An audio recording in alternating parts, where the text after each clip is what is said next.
Hello friends, स्वागत है आपका आपके इस YouTube channel twoness for student पर। दोस्तों, यहाँ पर इस वीडियो में हम बात करेंगे परीक्षा पर चर्चा।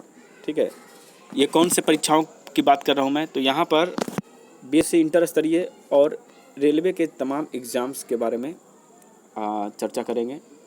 ये वीडियो इसलिए बनाया गया है दोस्तों कि ताकि आप में से बहुत से ऐसे स्टूडेंट हैं जो सिर्फ एग्ज़ाम डेट की बात कर रहे हैं, एग्ज़ाम देने की बात कर रहे हैं, लेकिन सिलेक्शन किन का होगा ये उनको भी नहीं पता है। इस वीडियो में हम बात करेंगे कि बिहार एसएससी वाले ऐसे स्टूडेंट जिन्होंने रेलवे का भी फॉर्म भर रखा है, चाहे एलपी या टेक्नीशियन हो, या फिर जिनके पास टेक्निकल डिग्री नहीं है, वो इंटर स्तरीय के साथ साथ एनटीपीसी या फिर ग्रुप डी फॉर्म भरने की सोच रहे हैं। तो ऐसे में सबसे बड़ा सवाल ये आता है कि इनके एग्ज़ाम पैटर्न में क्या सिमिलरिटी है, क्या डिफरेंसेस है, एग्ज़ाम कब तक हो सकते हैं, किसका पहले होगा, किसका बाद में होगा, फाइनल सिलेक्शन किस में हो सकता है, किस में नहीं हो सकता है। इन सभी मुद्दों पर हम लोग चर्चा करेंगे, क्योंकि आप में से बहुत से ऐसे स्टूडेंट हैं जिनको ये बताया गया होगा कई सारे शिक्षक के माध्यम से या फिर यूट्यूबर बहुत सारे बैठे हुए उनके माध्यम से भी, कि अगर आप 3 विषय का तैयारी करते हैं, जैसे मैथ बताया जाता होगा, मैथ, रीजनिंग, जीके जीएस, तो आप इन तमाम एग्ज़ाम को क्रैक कर सकते हैं, ऐसा बताया जाता होगा। लेकिन ऐसा कुछ नहीं है, इन दोनों में बहुत ज़्यादा डिफरेंस है। आप अगर इन सभी के चक्कर में पड़िएगा, मैं मानता हूँ कुछ लोग ऐसा कर पा सकते हैं, लेकिन सभी के बस की बात नहीं है और वो बुरे फंसेंगे।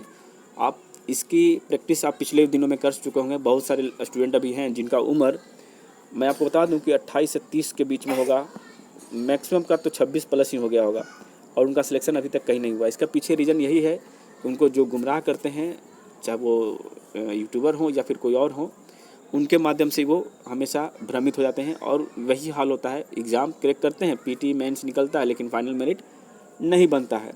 तो आइए इस वीडियो में हम वो सारे डाउट्स को क्लियर करेंगे कि आखिर क्यों नहीं होता सिलेक्शन आपका और कैसे आप सिलेक्शन आप ले सकते हैं। तो सबसे पहले अगर हम बात करें दोस्तों, यहाँ पर बीएसएससी इंटर स्तरीय द्वितीय की या फिर CGL 4 की जो आ सकती है, तो यहाँ पर आप ध्यान दीजिएगा कि यहाँ पर एग्ज़ाम पैटर्न में 150 प्रश्न देखने को मिलते हैं। ठीक है, जिसमें आपका मैथ होता है, रीजनिंग होता है, उसके बाद नीचे आइएगा तो जीके और जीएस होते हैं। यहाँ पर अगर हम बात करें क्वेश्चन वाइज, तो यहाँ पर 25 प्रश्न आते हैं, लगभग 25 ही कहिए, यहाँ पे लगभग 50 और यहाँ पे 75, यानी कि 75 प्रश्न आपका जो है जीके जीएस से होता है और 75 प्रश्न जो आपका मैथ रीजनिंग से होता है, यानी कि 50% मार्क्स जो है आपका जीके जीएस प्लस साइंस और जो करंट अफेयर हैं सभी मिलाकर के देखने को मिलेगा, जिसमें बिहार का भी 1-2 जीके रख सकते हैं। तो यहाँ पर तो आपको सिलेबस समझ में आ रहा है कि मैथ रीजनिंग 75 यानी कि 50% और यहाँ पर बाकी ये हो गया। लेकिन जब इधर आइएगा रेलवे में, एक मिनट, तो रेलवे में क्या है दोस्तों कि यहाँ पर भी मैथ रीजनिंग और जीके जीएस साइंस है, ठीक है, लेकिन यहाँ पे पैटर्न में थोड़ा सा बदलाव देखने को मिलेगा। यहाँ पर एएलपी, देखिए ऊपर मैं आपको एग्ज़ाम का नाम दिखा दूँ, जैसे एएलपी का फॉर्म हो, टेक्नीशियन का फॉर्म हो, एनटीपीसी, ग्रुप डी जो भी है, तो मैं फ़िलहाल एएलपी के पीटी एग्ज़ाम को साइड कर देता हूँ, जहाँ पे मात्र 75 प्रश्न आते हैं, इसको हटा दिया जाए अगर, तो बाकी में आप देखिएगा तो 100 प्रश्न आपका मेंस में आएगा एएलपी का, और टेक्नीशियन का भी 100 प्रश्न आएंगे, सिंगल एग्जाम में इस बार टेक्नीशियन।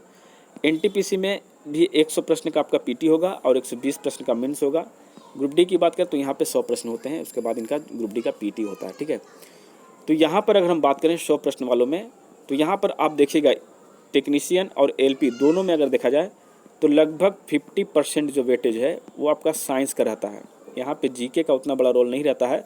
जीके 8 से 10 प्रश्न आते हैं, वो भी नॉर्मल लेवल के या फिर करंट अफेयर मिला दिया जाए तो फिर भी उसमें से 4-5 आप कर लीजिएगा। तो यानी मेन वेटेज यहाँ पर जीके के साथ साइंस का हो गया, जीके छोड़िए, यानी सिर्फ और सिर्फ साइंस का यहाँ पे वेटेज हो गया।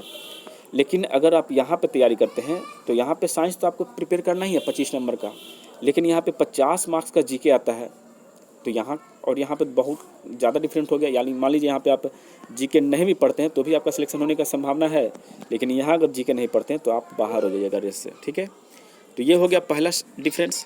दूसरी अगर एग्ज़ाम की बात करें एनटीपीसी में, यहाँ पे पीटी हो या मेंस हो, यहाँ पर वेटेज आपको 50% से ज़्यादा या 50% से आसपास देखिएगा, तो यहाँ पर जीके का रोल रहता है, जीके जीएस का। ठीक है,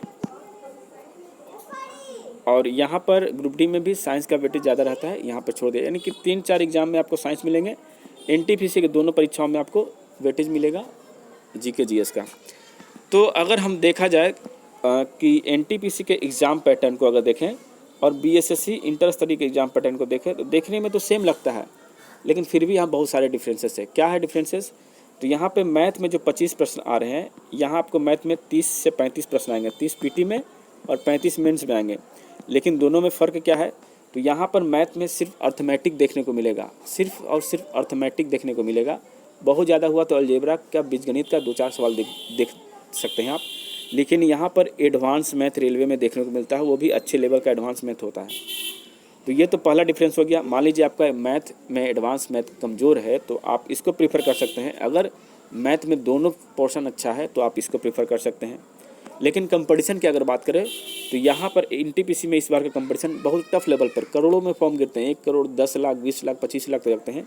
जबकि यहाँ पे मात्र आपको 25 लाख फॉर्म गिरे हैं बिहार से इंटर स्तरीय में। और यहाँ पे सिर्फ बिहार के स्टूडेंट के साथ आपको फाइट करना है, ना कि किसी और अन्य स्टूडेंट के साथ। कुछ ही छात्र आए होंगे यूपी या फिर झारखंड वगैरह से, लेकिन उनको कैटेगरी से मतलब नहीं, उनको अपना कैटेगरी यानी कि अनरिजर्व में ही उनको काउंट किया जाएगा। बाकी कैटेगरी का तो आप अपना सीट ले ही सकते हैं। तो यहाँ पे आपको बेनिफिट हो जा रहा है, सीटों की संख्या भी अच्छी खासी है। तो अगर आप एडवांस मैथ नहीं लेकर पढ़ना चाहते हैं और पेपर की बात करें तो यहाँ पर मैथ का लेवल भी थोड़ा टफ रहता है इसके तुलना में, क्योंकि ये इंटर स्तरीय है। तो जिनका मैथ थोड़ा बहुत वीक है उनके लिए तो सबसे बेस्ट मैं मानता हूँ बीएसएससी इंटर स्तरीय होगा। अब हम बात करते हैं रीजनिंग में। तो रीजनिंग की अगर बात करें तो रीजनिंग देखिए, एक होता है रेलवे का रीजनिंग और एक बिहार एसएससी का रीजनिंग। इन दोनों में थोड़ा बहुत फ़र्क रहेगा। आपको इस रीजनिंग में जो लेवल है वो मॉडरेट टू हाई देखने को मिलेगा, लेकिन यहाँ पे जो रीजनिंग है वो इजी टू लेवल रहता है। कुछ प्रश्न जो है इजी टू मॉडरेट रहता है।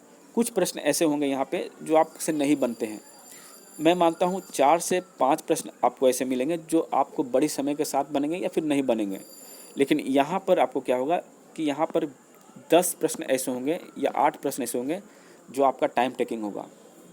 और यहाँ पे टाइम का जानते ही हैं कि यहाँ पे टाइम आपको ज़्यादा मिलने वाला नहीं है। 1.5 घंटे में 120 प्रश्न करने होते हैं।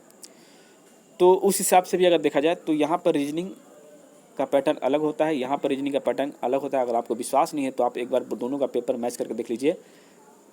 अगर यहाँ पे 50 प्रश्न है, यहाँ पे 35 प्रश्न है, तो आपको 20 प्रश्न का सिमिलरिटी देखने को मिल जाएगा। 20 प्रश्न का सिमिलरिटी सेम टू सेम रहेगा। बाकी के 30 प्रश्न आपको अजब तरीके का देखने को मिलेगा, ठीक है। और सबसे बड़ा फैक्ट आपको यहाँ पे आएगा जीके जीएस वाले पोर्शन में। अगर आप इधर की तरफ मूव करें रेलवे में तो साइंस का लेवल को आपको पता ही है किस लेवल से एग्ज़ाम में पूछे जाते हैं। प्रीवियस लेवल क्वेश्चन आप देख लीजिएगा उठा करके। लेकिन यहाँ पर आपका साइंस का जो लेवल है वो थोड़ा अलग टाइप का होता है। यहाँ पर ऐसा पैटर्न बनाया जाता है कि आपको किसी पेपर में मैक्सिमम क्वेश्चन आपको या तो जीव विज्ञान से दे दिया जाए या फिर फिजिक्स से कम कर दिया जाए या केमिस्ट्री से कम हो जाए और जीव विज्ञान अधिक हो जाए, या फिर कभी कभी देखेगा कि फिजिक्स से अधिक हो जाए, केमिस्ट्री से अधिक हो जाए और जीव विज्ञान से कम हो जाए। तो ये डिफरेंट बहुत सारा एग्ज़ाम के माध्यम से मैंने देखा है बिहार एसएससी में।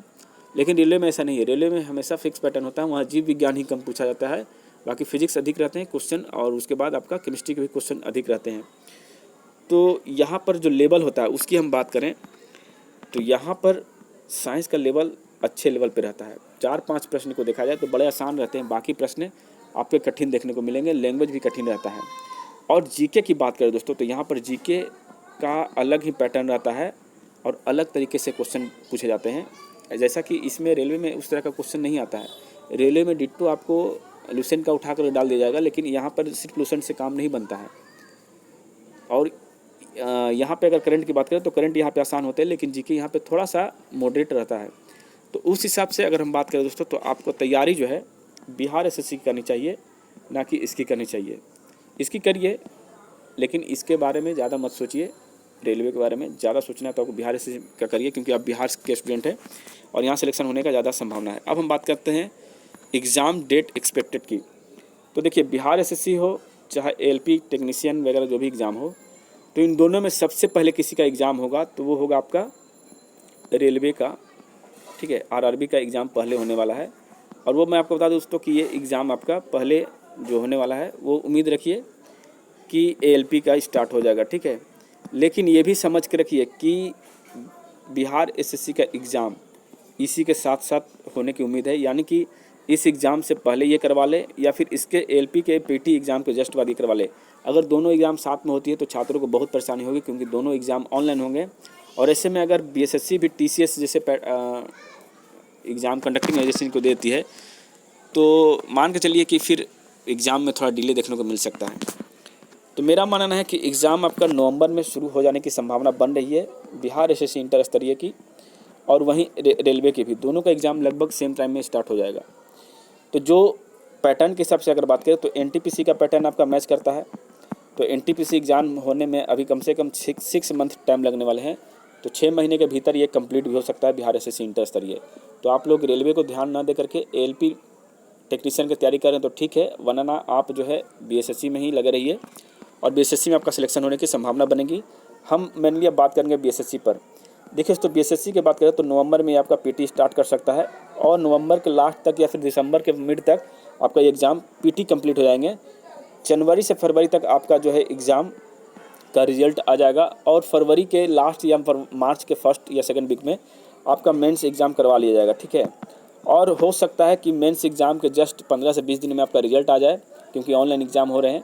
उसके बाद आपका अप्रैल महीने में टाइपिंग का एग्ज़ाम हो जाए और मई जून तक आपका फाइनल सिलेक्शन देखने को मिल जाए।